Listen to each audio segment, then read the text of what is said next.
It's your daybreak on Trust TV, and of course, this is the newspaper review segment. And as is customary, we always have a copy of the Daily Trust newspaper. So, starting with the lead story on the Daily Trust, 2024 fiscal year, security gets lion's share as Tinubu presents 27.5 trillion naira budget. Recurrent takes 18.51 trillion naira, capital 8.7 trillion. The president wants proposals passed in 1 month. 87 trillion naira debt worrying. Reduce it, says the Senate president. Past budget failed to meet expectations, according to the speaker. The budget estimates will bring economic depression. That's according to the PDP. Well, below the pictorial, we see old new naira notes remain legal tender. That's according to a judgment from the Supreme Court. And also, NSCDC personnel opened fire on students in Abuja. Also, denying us Kano mandate will ignite crises. NNPP tells ECOWAS, EU, UK, as well as the US. And just below the nameplate above the lead story, we see International Day of Solidarity with Palestinians. United Nations reiterates two-state solution. That story is on page 5. Abuja flight diversion to Asaba. Controversy as dispatchers. Controllers disagree. Check page 20 to know why they did so. Also, bandits kill 18 hunters in Taraba. Page 25 has that story. And on the belt below, 25 killed, 15 injured in Kwara Road crash. Unfortunate story there. Read more on page 27. Well, these are some of the stories spread across the front page of the Daily Trust today. All right, let's take a look at The Guardian. The Guardian came with an interesting story as well. We'll take a look at the first one, the big story. It says, again, Nigeria others negotiate right to just transition. All right, there's a picture of a carbon emission per capita by country, and you can see that on the front page. You get more details there when you read further. Then Knox applauds as Tinubu presents a budget of renewed hope. Let's take a look at this one that says, fulfill your stance on federalism. Afenifere tells Tinubu. Also, there's one here, 14% Nigerian women experience physical violence. Page 4 has details of that. And not forgetting that we're still on the 16 days of activism, which will end on the 10th of December. This year. So provide 535.8 million naira school feeding details. Court orders minister. Page 4 has details of that story. And more teaching hospitals risk shutdown over exodus of medical practitioners. Page 3 of the Guardian newspaper has details of that story. That's about the stories we have in the front page of the Guardian. And moving further to other newspapers now, let's take the Punch newspapers, which had lead story states 2024 budget. Defense, education, roads get 6.7 trillion. FGI's 10.4 trillion naira tax. Also, President targets PPP, that's public-private partnership, to finance infrastructure. Plans huge internal generated revenue. Fresh loans, assets sale. Tinubu promises 3.75% economic growth. Jobs. Reliance on loans has reduced, according to, of course, the Minister of Finance, Wale Edun. And also, we see a picture there of the president presenting the 2024 budget proposal to the National Assembly, the joint session, of course. Below that picture, we see Norway's Equinor sells 20% stake in Chevron Agbami Field. Besides that, we see robbers kill Ogun Finance Director in bullion van ambush. Unfortunate situation. Very sad one there. Also, 25 die in Kwara tanker fire. Another really sad story. That story is on page 5. And atop the page, we see Ayedatiwa returns to Ondo, heads EXCO meeting today. Page 27. Of course, you know Ondo has been in the headlines lately. Yes. Of course. Well, we'll be talking more about that during the review of the papers. Of course, also federal hospital CEOs diverting drug funds. That's according to the Pharmaceutical Society of Nigeria. And also, Supreme Court backs CBN, cancels old naira deadline. These are some of the stories on the front page of the Punch. Let's take a look at the last paper for today. Business Day will be a final destination. Federal government's 9 trillion naira budget deficit raises concerns despite fuel subsidy cut. Analysts say oil production target could be a stretch. Start a reading from the front page and continue on page 2 of Business Day. PFA in stiff competition as transfer window hits 710 billion naira. Account holders hungry for good returns and better services. Started on front page, continue on page 31. Below that, we have ICT sector slumps to 5-year low as investments slow. Turn to page 2 for that story. Old and new naira notes remain legal tender. That's coming from the Supreme Court of Nigeria. Page 31 has details of that story. And lastly, Nigeria's oil markets on the spotlight as COP28 opens. Starting on front page, page 30 has details of that. And of course, now we have in the studio Mr. Nasir Lal. He is the editor at Dateline Nigeria. He joins us this morning to review the papers. Welcome, Nasir. So, always a pleasure to have you in the studio. Thank you. Good always morning. a pleasure. Yeah. The front pages of almost all, if not all, of the national dailies has the budget presentation of the president. So, of course, we'll have to start on that note. What's your opinion? Well, budgets are just assumptions. The real import of it is actually in the implementation. Wow. Like some of the parameters I saw the president dishing out yesterday at the National Assembly. I think pegging the exchange rate for dollar at 750, our oil barrel per day production 1.7, almost 1.8. So I don't know how that is going to be possible, because at the moment, due to oil theft and poor regulatory practices, we are still just producing a little above 1 million barrels. So I don't know, but so many people will also say that the president actually made the right remarks. He was honest to show that unlike previous experiences where you see, the government trying to balance between capital and recurrent expenditure, this one, he's honest. The budget is largely going to go to recurrent, and that is understandable, because if you look at education, which is one of the sectors that is actually getting the priority attention, you have so many educational institutions owned by the federal government. Like how many federal universities do we have? How many federal colleges of education, polytechnics, even unity colleges? We need to pay salaries, we need to do so many things. So I can understand if the president is coming up with more of a recurrent than capital expenditure. And one thing that is also worrying is the fact that we will be spending close to the same amount, that we have budgeted for capital expenditure to service debt, which is, I don't think really looking good. Yeah, I don't think it's really good for the country, because as it is, if we are not even able to generate more revenue, we'll end up borrowing more to finance the service, to service our debt. All right, we'll keep talking about the budget until we see implementation, and even after implementation, we'll keep still talking about talking about implementation. Sorry to cut you short there, my dear. Oh, Nasir, you spoke about your concerns over the implementability of this budget. I'm sure this is a concern that a lot of other Nigerians also share.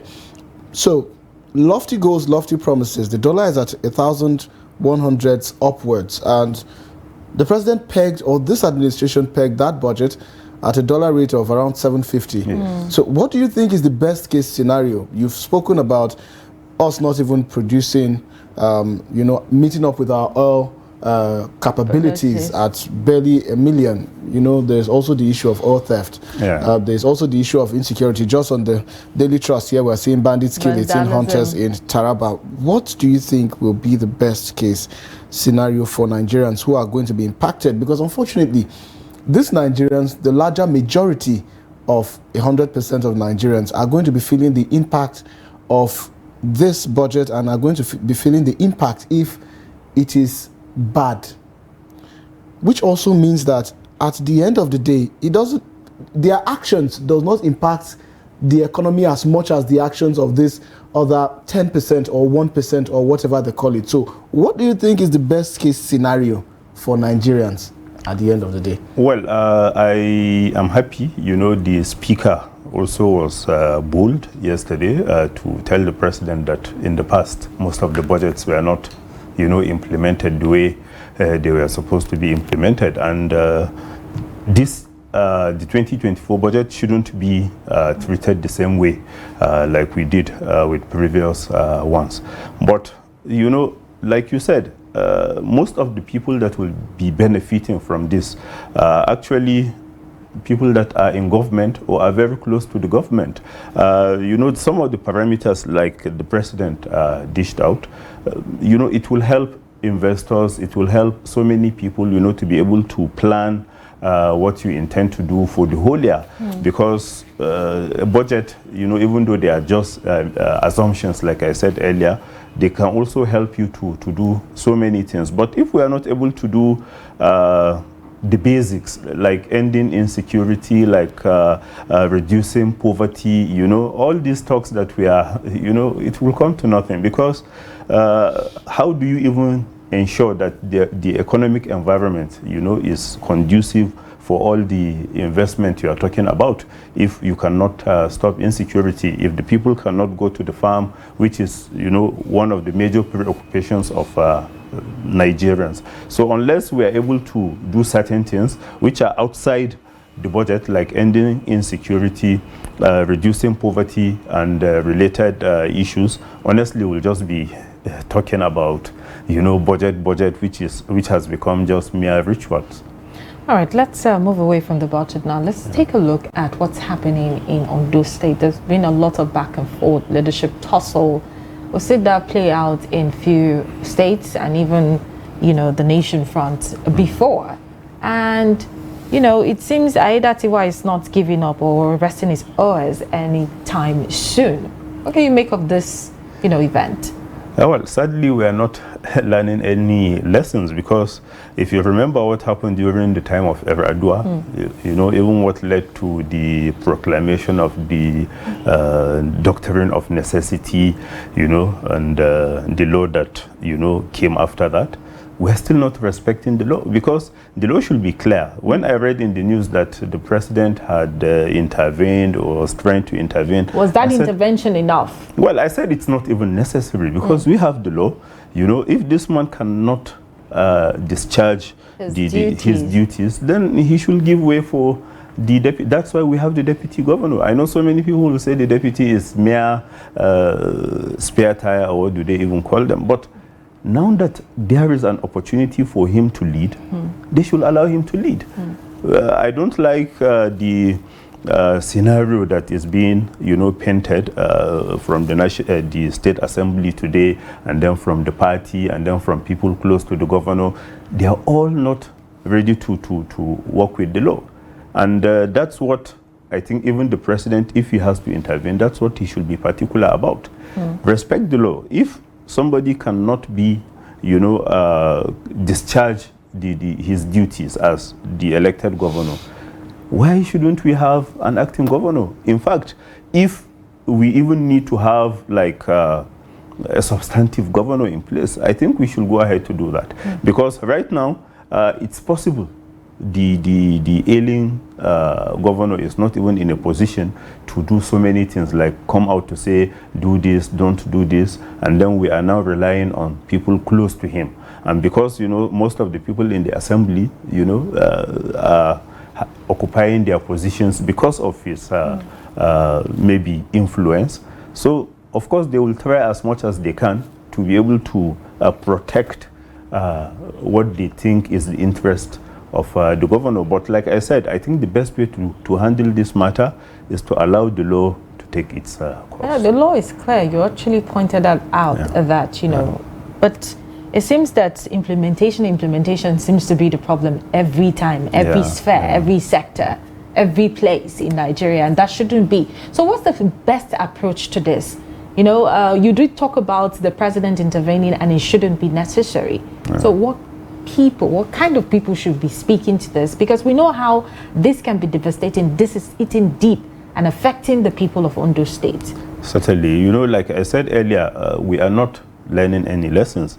If you remember what happened in Yobe State, you know, during the time of late Governor Ali Abubakar, is it Dalami Ali or something? Even in Taraba. Yeah, that's of Taraba yeah, I can't remember. glaring. Yeah, and you know, at a point, you know, some of the commissioners of the governor that, you know, passed away while in office, they were treating the deputy governor as, you know, as a nobody. A spare tire. Yeah, as a spare tire. You know, they were not even respecting him.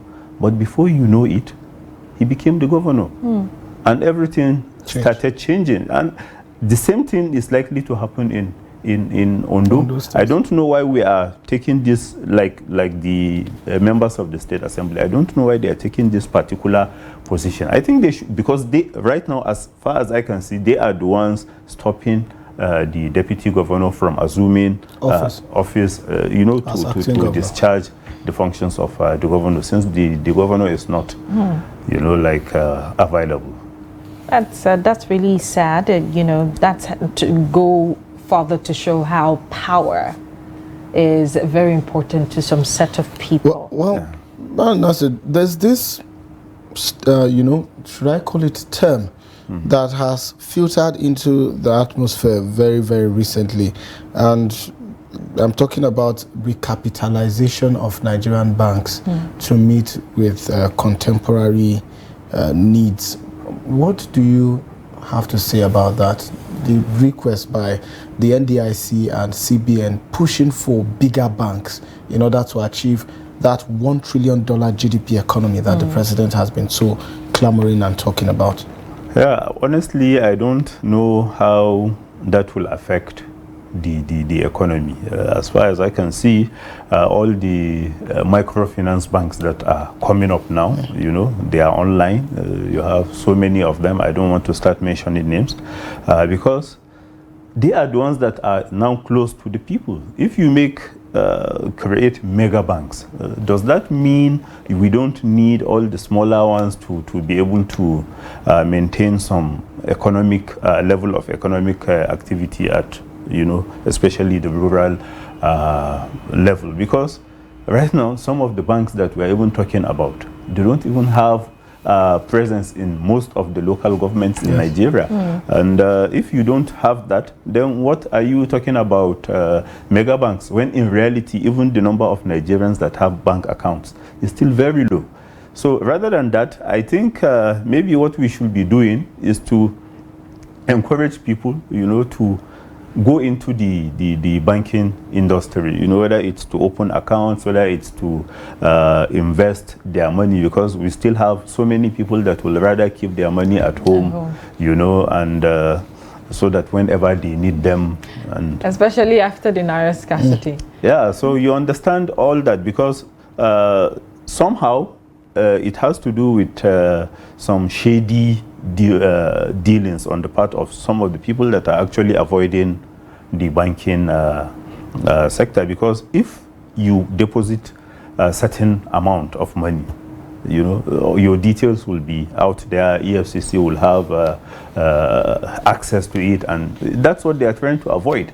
Like all the rush that we are having for the foreign currencies, it's people trying to hide, you know, money. Because I also had so many people saying that it's usually when they did the FAC allocation, you know, that, you know, the dollar will start going haywire, because so many governors now have money at their disposal, and they will be moping all this foreign exchange. Before you know it, the dollar will be 1,000 plus, and that's the problem that we are having. Current change. Yeah. Well, conclusively, I don't know if it's possible to get a copy of the Guardian newspaper on the screen. There's a pictorial there which alludes to the lead story on The Guardian. COP28 summit, again, Nigeria, others negotiate rights to just transition.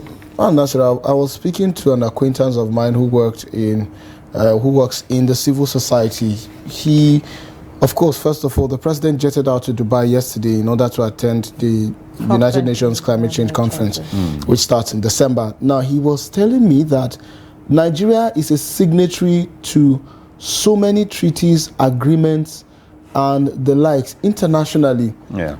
To the extent that some of these agreements that Nigeria have signed are even in contradiction to others that they subsequently sign.